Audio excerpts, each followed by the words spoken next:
하나님께서 우리에게 주시는 말씀은 디모데전서 1장 12절에서 20절의 말씀입니다. 제가 보는 성경으로 신약 337쪽입니다.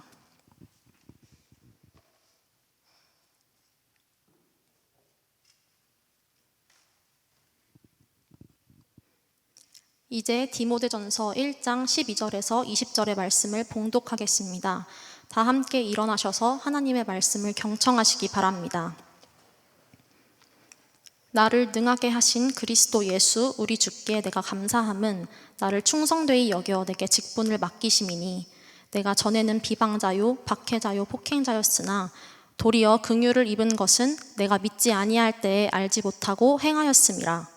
우리 주의 은혜가 그리스도 예수 안에 있는 믿음과 사랑과 함께 넘치도록 풍성하였도다. 미쁘다 모든 사람이 받을 만한 이 말이여 그리스도 예수께서 죄인을 구원하시려고 세상에 임하셨다 하였도다. 죄인 중에 내가 괴순이라. 그러나 내가 긍휼을 입은 까닭은 예수 그리스도께서 내게 먼저 일체 오래 참으심을 보이사 후에 주를 믿어 영생 얻는 자들에게 본이 되게 하려 하심이라. 영원하신 왕 곧 썩지 아니하고 보이지 아니하고 홀로 하나이신 하나님께 존귀와 영광이 영원 무궁하도록 있을지어다. 아멘. 아들 디모데야 내가 내게 이 교훈으로서 명하노니 전에 너를 지도한 예언을 따라 그것으로 선한 싸움을 싸우며 믿음과 착한 양심을 가지라. 어떤 이들은 이 양심을 버렸고 그 믿음에 관하여는 파선하였느니라. 그 가운데 후메네오와 알렉산더가 있으니 내가 사탄에게 내준 것은 그들로 훈계를 받아 신성을 모독하지 못하게 하려 함이라. 아멘. 우리 안에 사랑하는 관계가 있습니다. 여러분에게 사랑하는 사람이 있고 우리 모두 다 누군가를 사랑하는 관계가 있지요. 특별히 가족이라는 사랑하는 사람들이 있습니다. 사랑하기 때문에 어쩜 상처받고 또 어떤 때는 기대했기 때문에 실망할 수도 있는 관계가 가족이라는 관계인 것 같습니다. 근데 분명한 것은 우리가 가족이라는 관계 안에서 맺어진 관계는 사랑이라는 것이 가장 핵심적인 부분이라는 것이죠.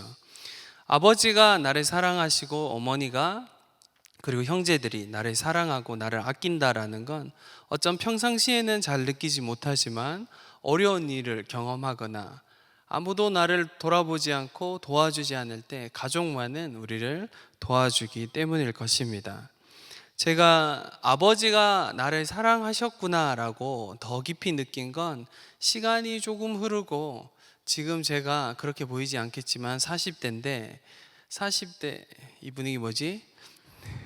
40대 들어서면서 아버지가 40대 제 나이쯤에 저를 돌보시고 그 가정을 돌보고 좀 어려운 일들을 겪으시면서 가정을 지키셨던 때를 기억하면서 아버지가 나를 정말 사랑하셨구나라는 걸 제가 어렴풋하게나마 알아가는 시간인 것 같습니다. 그러면서 하나님 아버지도 나를 사랑하시구나, 나를 아끼시는구나 라는 것도 조금씩 알아갑니다. 사랑하는 청년 여러분, 결혼하시기 바랍니다. 결혼하신 청년 여러분, 애를 낳으셔야 됩니다. 아버지,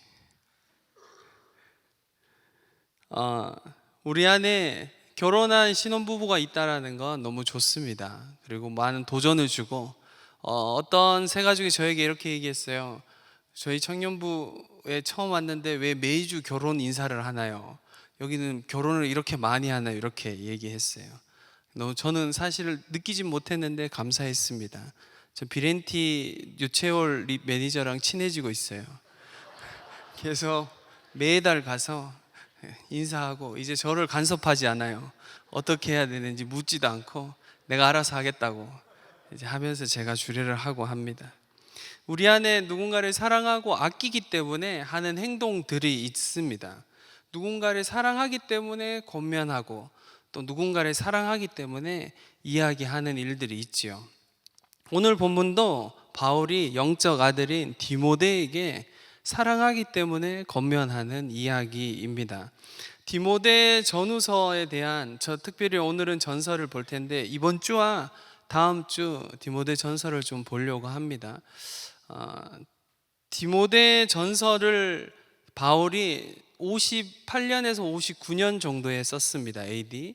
자신이 이제 마지막 여정을 하면서 에베소라는 곳에서 목회를 하고 있는 디모데를 향해서 네가 어떻게 사역자로 사역해야 되는지, 그리고 그 교회 안에서 무엇을 위해 싸워야 되는지, 어떻게 행해야 되는지 권면하면서 사랑의 마음을 듬뿍 담아서 쓴 책이 디모데 전서입니다. 바울이 갈라디아서 같은 책은 화가 나 있어요. 진리에 대해서, 타협한 것에 대해서 너무 화가 나서 갈라디아서를 읽으면 우리가 마음이 좀 어려워요. 막 엄청 어렵고 막 갈라디아 교인들을 향해서 막 혼내고 막 이러거든요. 그런데 디모데 전서나 디모데 후서를 읽으면 사랑하는 마음을 바울이 많이 담아서 이야기하고 있구나라는 걸 우리가 느낄 수 있습니다. 제목에 나와 있는 것처럼 디모데 한 사람을 향해서 사실은 쓰여진 책이기 때문입니다. 그런데 이 책을 보면서 우리는 목회자가 아니지만, 뭔가를 목회하고 있는 사람은 아니지만, 한 사람의 그리스도인으로서 무엇을, 바울이라는 이 하나님의 사람이 그 다음 후배인 믿음의 사람이, 성장하는 믿음의 사람에게 무엇을 권면하는지 보면서 우리 안에 하나님이 말씀하시는 것들이 있습니다. 우리 청년의 때 신앙이 자라고 하나님을 알아가는 때를 보내는 여러분, 바울이 우리 각자에게 오늘 권면하는 것들이 있습니다. 바울이 18절과 19절에 아들 디모데야 하면서 이야기를 시작합니다. 사실 1장에 대한 이해가 약간 필요한데 1장 2절까지는 인사이고 3절부터 11절까지는 바울이 그 교회의 문제, 디모데가 싸워야 되는 문제, 특별히 이단의 문제를 짚고 넘어갑니다. 이단의 문제를 짚고 넘어가고 그 다음 자신의 간증과 디모데를 향한 권면이 들어가게 되는 것이죠. 18절과 19절에 디모데를 향한 권면을 크게 두 가지로 이야기할 수 있습니다. 첫 번째는 네가 선한 싸움을 싸워야 된다. 발음 괜찮았죠? 선한 싸움을 싸워야 된다 라는 것과, 두 번째, 믿음과 착한 양심을 가져라 라는 것입니다. 첫 번째, 선한 싸움을 싸워야 된다라고 디모데를 권면하고 있는데, 여러분, 싸움이라고 하는 것은 혼자 할 수 있는 게 아니잖아요.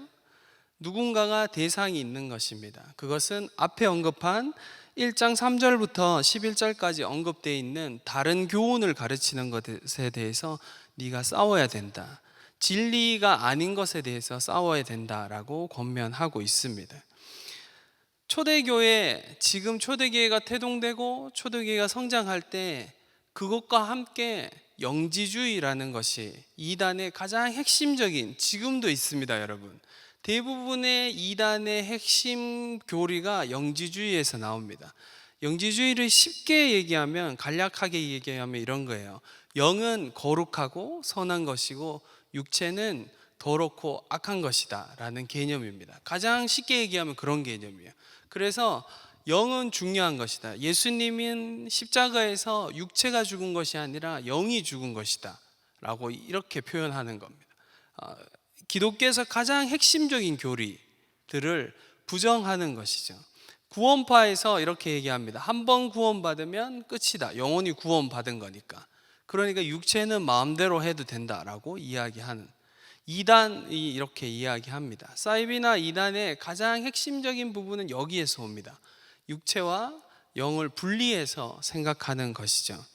여러분, 성경이 이야기하는 건강한 그리스도인, 건강한 신앙은 우리의 영혼, 육이 통합적으로 있다라고 보는 개념입니다. 그래서 저의 선배들, 목회자 선배들이 늘 이제 교육자들에게 이야기하는 것이 체력이 영역이다 이런 말이 있어요. 체력이 되지 않으면, 육체가 건강하지 않으면 사역하기 힘들다 이런 뜻입니다. 그냥 그렇게 쉽게 얘기할 수 있는 부분이지만 분명히 일리가 있는 부분입니다. 우리의 육체와 정서적인 것과 영적인 것은 상호 영향을 주게 되어 있기 때문입니다. 그리스도인은 이것을 분리해서 생각하지 않습니다. 영의 구원과 육체의 구원과 육체의 부활까지도 우리가 믿고 있는 것이 우리의 신앙이고, 그래서 우리가 사도신경으로 우리의 신앙을 고백하는 것입니다. 여러분, 이단이라고 이야기하는 이 사람들이 주장하는 것, 이 사람들이 이야기하는 구원이라는 것은 늘 자신에게 이유가 있고 자신의 삶과 자신의 어떠함을 통해서 구원을 얻으려고 합니다. 여러분, 기독교 진리가 어려운 것은 그냥 믿어야 되기 때문입니다. 그래서 꽤 어렵습니다. 많은 사람들은 기독교 진리가 쉽다라고 생각하는데, 아마 모태신앙들은 기독교 진리가 쉽다라고 느낄 수 있는데, 기독교 진리는 대단히 심플하지만 대단히 어렵습니다.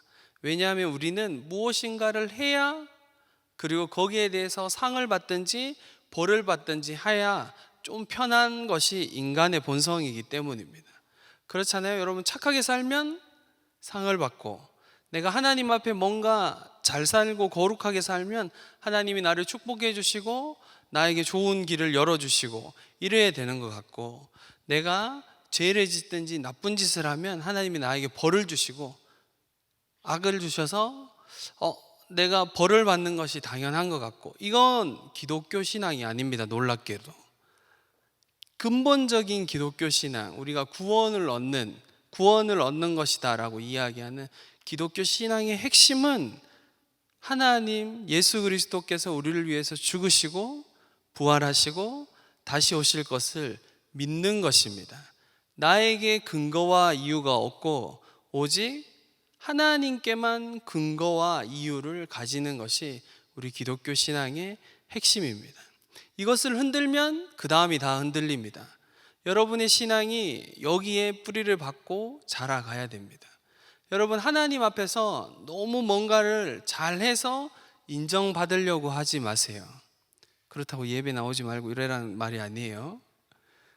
여러분, 하나님께 내가 이렇게 하니까 하나님 나를 축복해 주세요, 하나님과 관계를 자꾸 그렇게 하면 안 됩니다. 하나님은 우리가 죄인 되었을 때, 오늘 바울이 얘기하는 것처럼 내가 하나님을 알지 못했을 때 그렇게 행했다라고 이야기하는 것처럼, 여러분, 하나님이 우리를 언제부터 사랑하셨냐면 내가 완전한 죄인일 때, 하나님을 알지도 못하고 하나님을 부르지도 않았고 하나님 그분을 사랑한다라고 고백하지 않았던 그때부터 주님이 나를 완전한 사랑으로 사랑하셨습니다. 그리고 나를 구원하신 것입니다.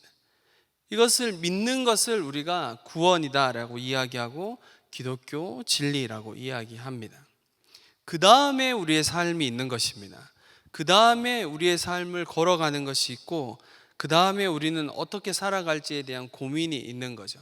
이 부분까지도 사실은 앞에 부분이 정리되고 잘 우리가 신앙에 여기에 기반해서 신앙을 세우면 여기가 잘 정리됩니다. 왜냐하면 우리는 청년들과 제가 사역하다 보면 한 번씩 청년들이 묻습니다. 목사님, 성경에는 술을 마시지 말라는 말이 없는데 좀 마셔도 되지 않을까요? 성경에는 담배에 대한 언급이 없는데 목사님, 피는 게 뭐 그게 죄입니까? 막 이렇게 저한테 자꾸 덤벼요. 네, 맞고 싶다 막 이런 뜻이죠. 혼나고 싶어요 막 이런 뜻인데, 청년의 때 그런 고민들 하는 건 저는 좋다고 생각합니다. 그리고 질문하셔야 됩니다. 특별히 제가 도전하는 건 모태신앙들은 이런 고민들 해보셔야 됩니다. 하나님이 정말 살아계신가? 그리고 나의 삶은 이렇게 하는 것이 과연 죄인가 아닌가에 대한 고민들.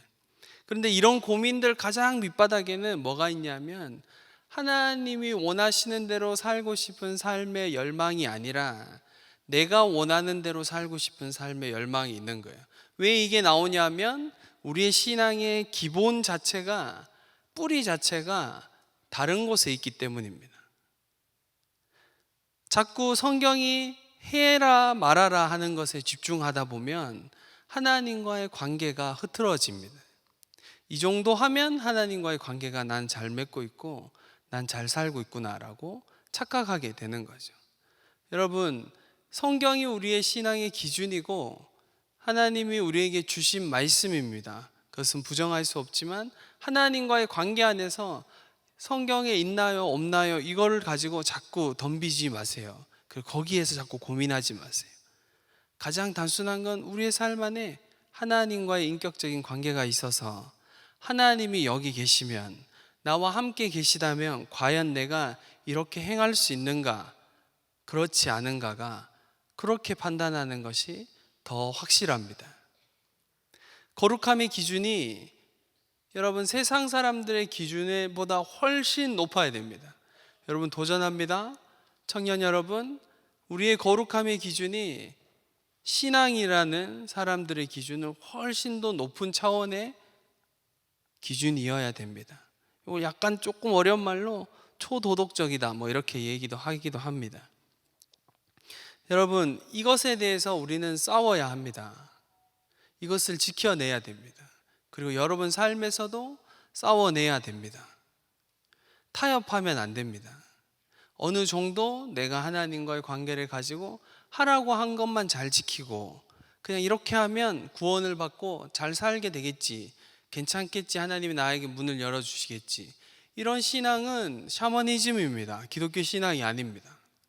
기독교 신앙은 온전히 나를 사랑하사 나에게 생명 주신 예수 그리스도를 믿음으로부터 시작해서 나의 삶을 그분이 원하시는 삶으로 나아가는 것입니다. 여기서 더 이상 타협할 수 있는 여지는 우리에게 없는 것입니다.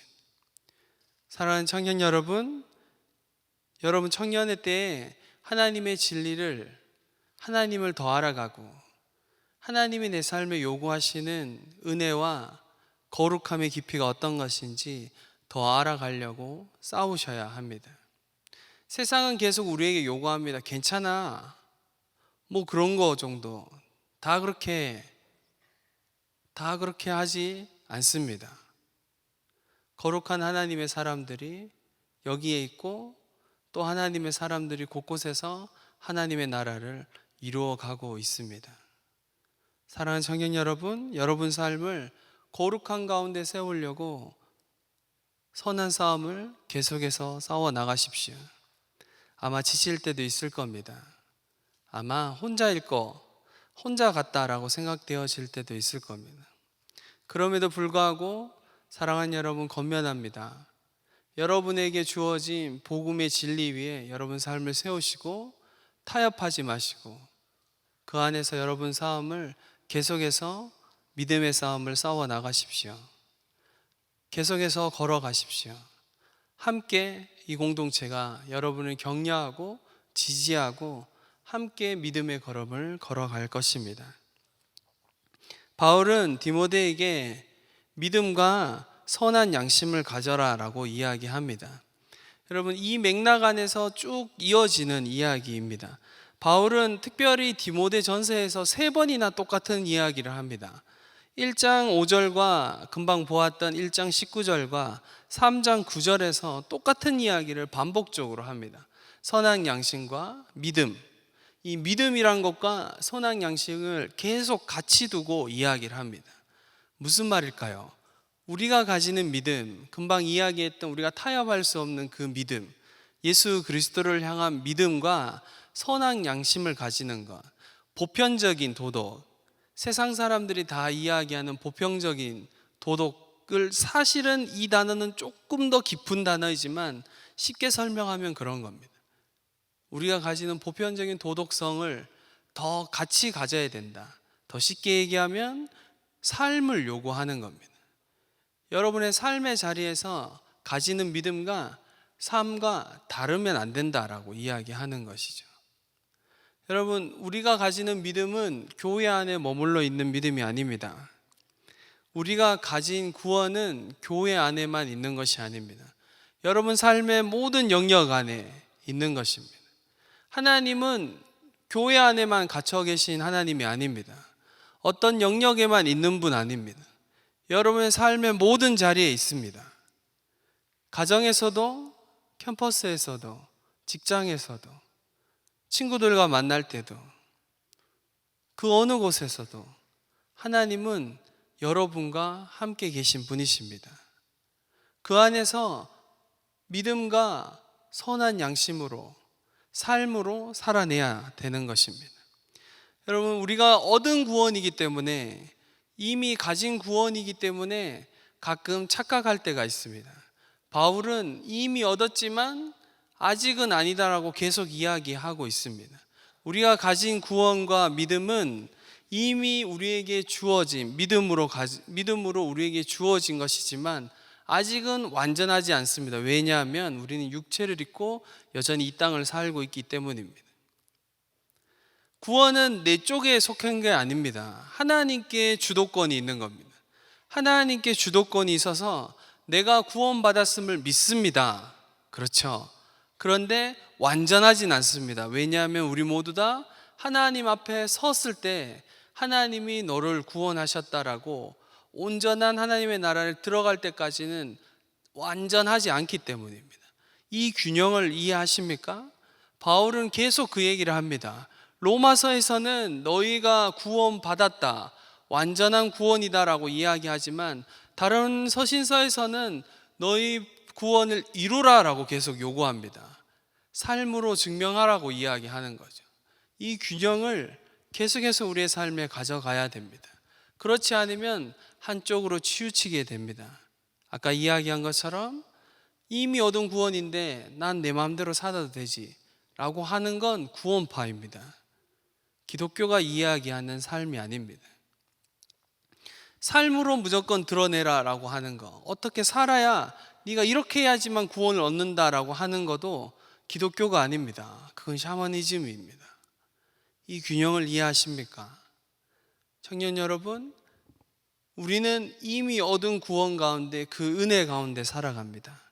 그리고 삶으로 그것을 드러내며 하루하루를 살아갑니다. 바울은 이 이야기를 자신의 간증으로 합니다.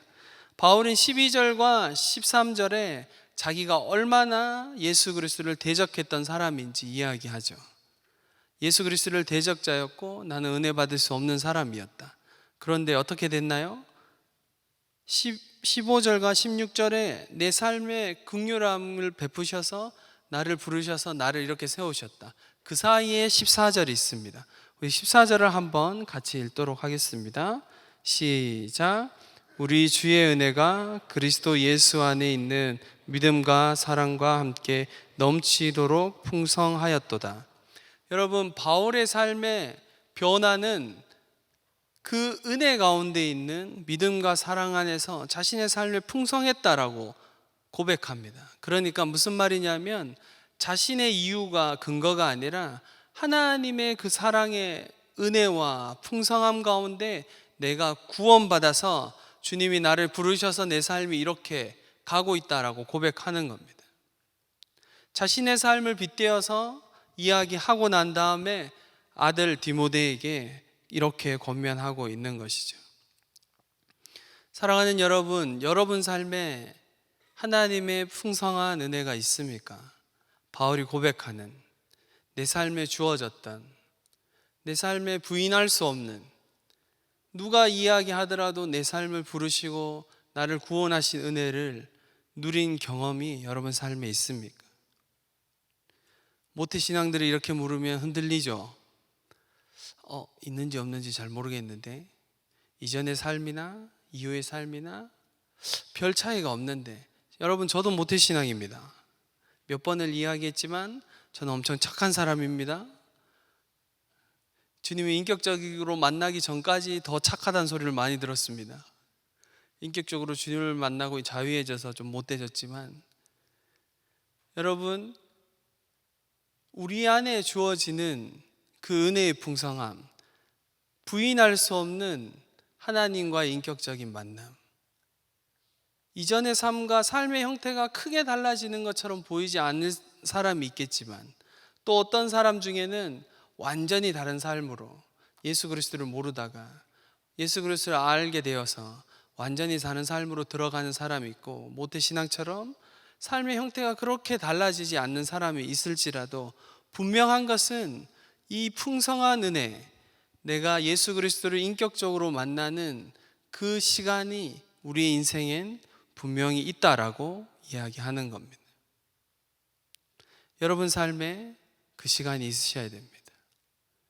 우리의 삶에 내가 어떻게 할 수 없는 그 풍성한 은혜가 흘러와서 예수 그리스도를 알게 하시고 예수 그리스도가 십자가에 달려 죽으셨다라는 말을 수없이 들었지만 그날은 나에게 새롭게 다가와서 나를 위해 죽으신 예수 그리스도의 십자가로 인해서 감격하며 다시 한번 하나님께 엎드렸던, 그리고 우리의 삶을 드렸던 시간이 여러분 인생에 있으셔야 됩니다. 상반기를 마무리하면서 오늘이 6월 25일이니까 상반기 마지막 주일이죠. 이제 다음 주 7월이 되면 이제 하반기를 시작합니다. 상반기를 보냈습니다. 여러분들과 함께 이 공동체의 디렉터로 주님이 세워주셨고 은혜로 6개월을 여러분과 함께 호흡하며 함께 지냈습니다. 두 가지 마음을 정리하면서 6월을 들어오면서 주님이 저에게 주셨습니다. 첫 번째는 개인적으로 저에게 주님 말씀하시는 양각입니다. 주님이 저에게 물으셨습니다. 이 공동체를 사랑하냐고, 네가 이 공동체를 사랑하느냐라고 주님 물으셨어요. 왜냐하면 저의 사역의 기반은 사랑이기 때문입니다. 하나님을 사랑하고 공동체를 사랑하는 마음이 있는지, 5월에 너무 사역이 몰아치다 보니 사역을 너무 많이 하다 보니까 어느 순간 여러분을 향한 사랑의 마음이 좀 식지 않았나, 주님이 저를 점검하셨습니다. 그래서 오늘은 아들, 딸에게 권면하는 이야기를 해야 된다라고 주님 저에게 도전하셔서 이번 주 다음 주에 여러분을 도전하고 있는 겁니다. 그리고 공동체 전체에게 주님 주신 마음이 있습니다. 6월을 보내면서 오늘 설교를 또 준비하면서 주님 저에게 계속, 사실 올해 시작하면서부터 끊임없이 주님 저에게 말씀하시는 건 우리 공동체에게 거룩함을 요구하십니다. 여호와를 기다리라. 여호와를 기다리는데 주님이 우리 가운데 역사하시고 임재하시고 함께 하시기 위해선 우리의 그릇을 준비해야 됩니다. 거룩함으로 우리의 삶을 다루어내고 온전히 예수 그리스도의 십자가 앞에 드림으로 우리 공동체 전체가 거룩함으로 주님 앞에 드려지기 원합니다. 이 일을 위해서는 우리의 힘과 우리의 능력이 아니라 제가 아는 것은 하나님의 은혜가 아니면 이 일이 이루어지지 않음을 제가 잘 알고 있습니다. 왜냐하면 우리의 죄를 깨닫게 되는 건 성령의 조명하심이 없으면 깨달을 수 없습니다. 넌 죄인입니다. 너의 삶에 죄가 있습니다. 아무리 이야기해도 성령의 조명하심이 우리의 내면을 비추시고 내가 그 죄를 깨닫게 되는 순간 누가 이야기하지 않아도 예수 그리스도의 십자가 앞에 우리는 무릎을 꿇고 기도할 수밖에 없기 때문이죠. 우리의 삶에 우리 공동체 안에 주님이 계속 요구하시는 이 거룩함이란 단어를 위해서 우리는 계속 싸워 나갈 겁니다. 계속 반응하며 계속 외칠 겁니다. 여러분 인생 안에, 특별히 2023년 안에 여러분 삶을 새롭게 하실 주님을 기대함으로 제가 계속 그 일을 해나갈 겁니다. 말씀을 마무리하도록 하겠습니다. 사랑하는 청년 여러분, 바울이 아들 디모데, 영적인 아들 디모데를 권면하듯이 여러분을 권면합니다. 여러분 안에 주님이 주신 인생에 주신 그 놀라운 은혜, 예수 그리스도를 만났을 때 우리에게 주어졌던 그 은혜, 우리에게 주어진 그 신앙의 믿음의 뿌리를 지키고 우리의 삶을 세우려고 계속해서 선한 싸움을 싸워 나가십시오. 계속해서 믿음의 삶을 살아 나가십시오. 착한 양심을 가지고 삶으로 드러내며 여러분 삶의 걸음을 걸어가십시오. 여러분 삶 안에 하나님이 동행하십니다. 또한 우리 공동체 안에 많은 믿음의 지체들이 함께 걸어가고 여러분 지지하며 함께 격려할 것입니다. 우리 공동체 전체가 하나님 앞에 거룩함으로 세워지고 서로를 더 뜨겁게 사랑하고 온전하게 하나님을 예배하는 그날까지 계속해서 이 공동체 안에 하나님의 은혜가 풍성하여지도록 기도하며 간구할 것입니다. 우리 인생에 풍성한 그 은혜가 넘쳐나서 우리 각자의 삶에 넘쳐날 뿐만 아니라 이 공동체 전체 안에 하나님의 은혜가 넘쳐 흘러가서 이 땅을 적시고 온 열방을 적시는 저와 여러분의 삶, 그리고 우리 공동체 되기를 간절히 바랍니다.